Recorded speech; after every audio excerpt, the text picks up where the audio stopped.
So we're about to do jack springs. We're going to replace all the jack springs in every whip because some of them are weak. And we don't really want to just replace the weak ones. So we're going to do the whole set.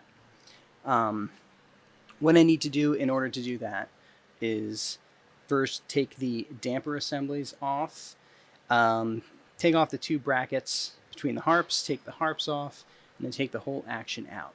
And then we're going to switch to a slotted bit and take out every whip assembly. It's good to kind of keep them in a row. You can, keep the order.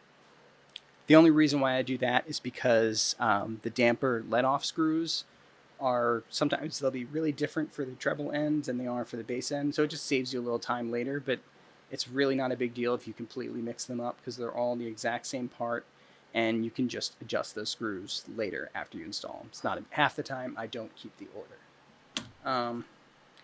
So let's get started.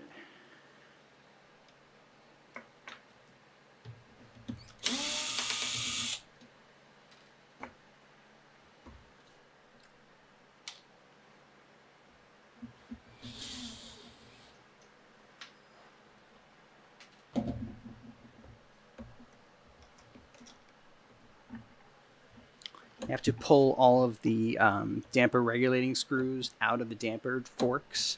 It's just a grommet and it's kind of just held in there by pressure. So you just give it brace the damper assembly and give it a gentle pull and it should come out.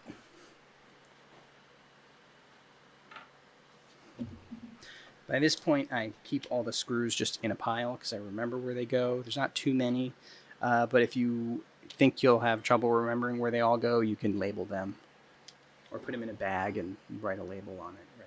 Write something with Sharpie on the bag.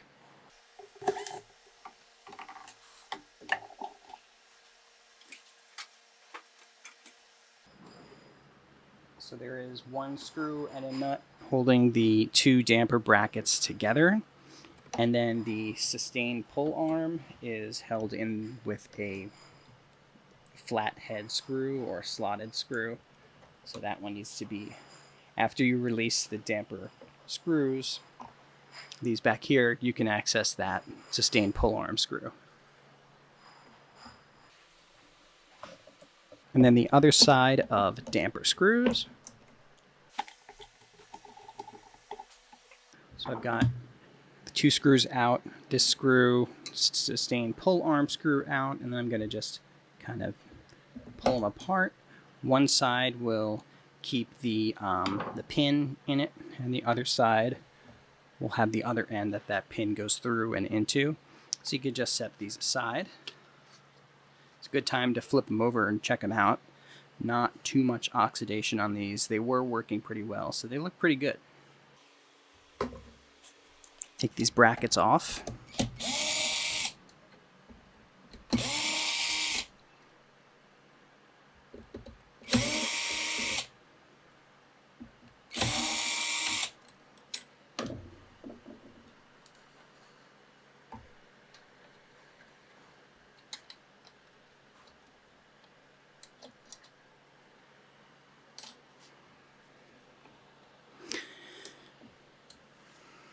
I'm going to take the harps off.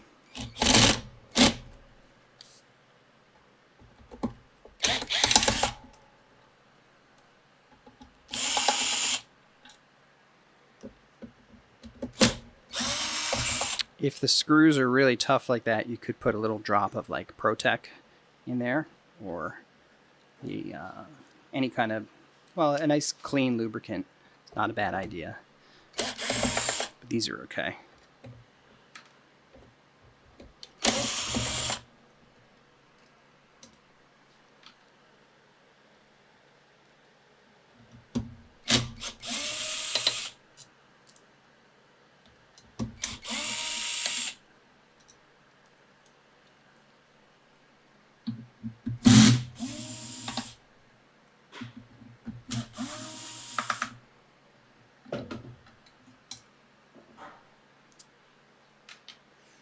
these are ready to pull off, but there's going to be 4 nylon spacers under there, and they may fly everywhere.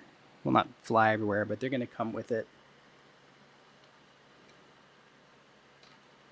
Sometimes they stick to it, and you can make a note if there are any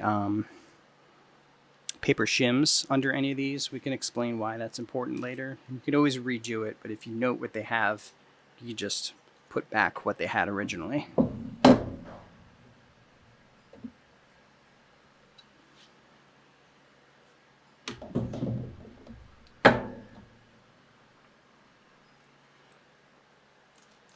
With all that out, there are 5 screws holding the action assembly down, and then 2 more screws in the back holding it on a bracket. There's the 4 on the sides. One of them's out already. These 4 are easy to get. There's one that we're going to use a long Phillips to get to.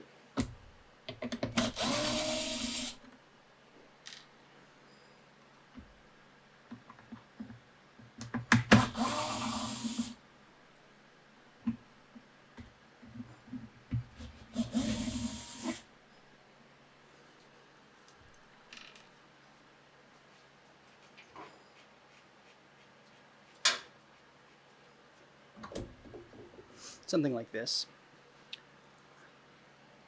And it is on the right side of this center action mounting bracket. Flashlight helps. So a long magnet on a stick helps too. Or you could just leave it down there, and when you pull the action assembly out, grab it later. Okay, now the 2 in the back.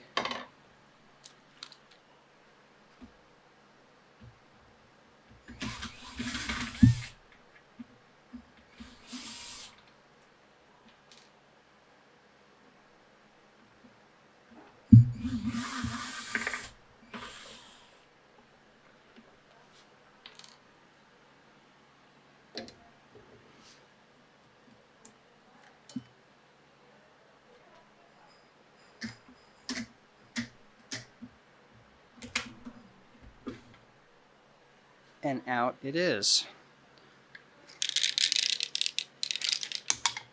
There's that screw. That was the sound of every jack coming unhinged from the hammers, which doesn't matter. We're gonna do that before we put it back in. But now with it out, you can lubricate everything and take the whips out. So I'm just gonna get this cleaned up and then start working on this. So first I'm gonna take this long piece of wood off. It usually has 2 Phillips screws, but sometimes it has a 3rd one in the middle.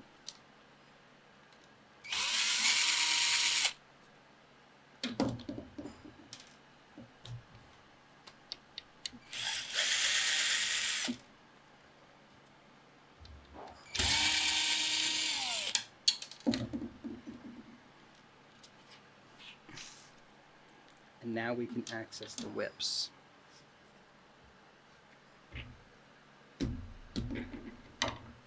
What I do for that is I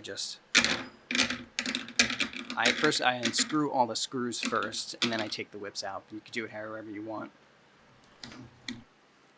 So now I've got all the whips facing me, and there are a bunch of screws right here, and they are slotted screws. So I switched my bit. I'm going to take them, unscrew them all, and then I'm going to lift the assembly and take them all out, and then we'll be able to start working on the springs.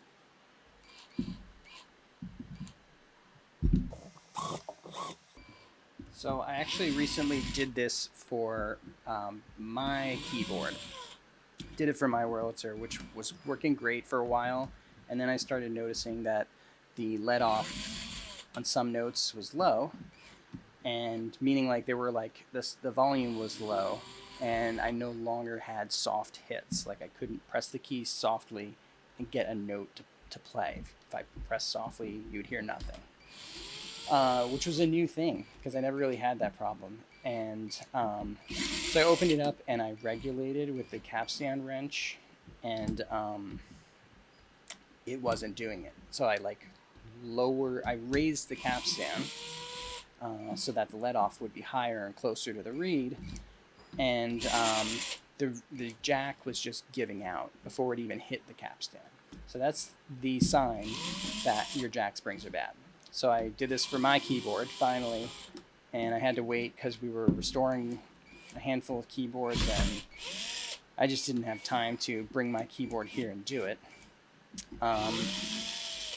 So one day I finally took it apart and just took the action here and switched all the jack springs, and it felt great.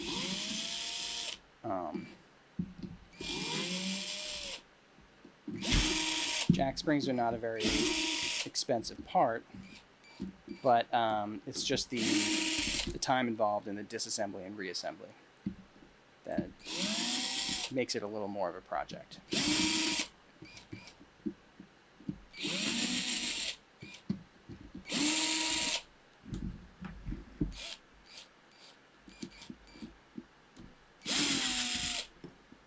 So there are 64 screws for the 64 whips, and 64 hammer screws, 64 damper screws. So that's the grand total of the action part screws.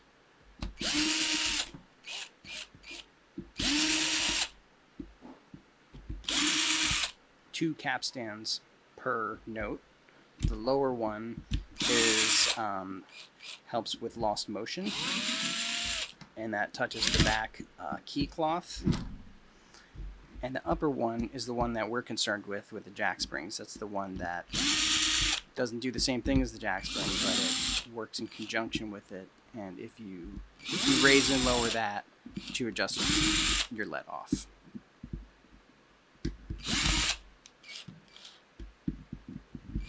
So actually, I have all these screws out, and I'm noticing a little bit of oxidation, actually a slight bit of rust, which is surprising because there was no rust on any other metal part in this whole keyboard.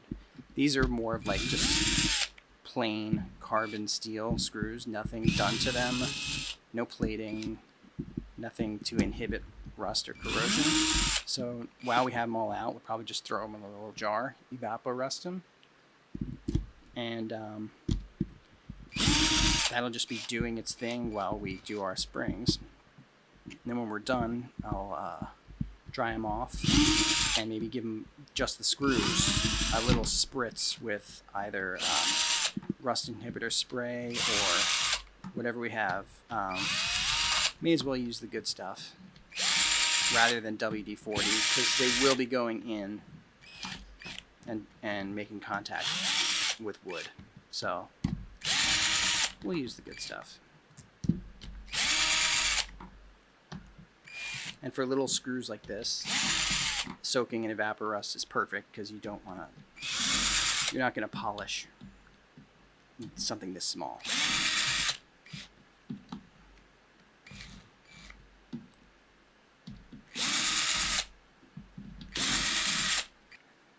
There we go.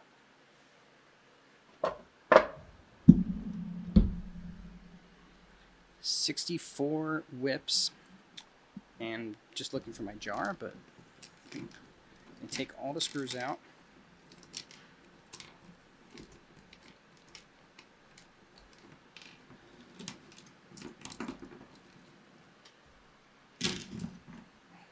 I'm going to set these up and then we'll come right back.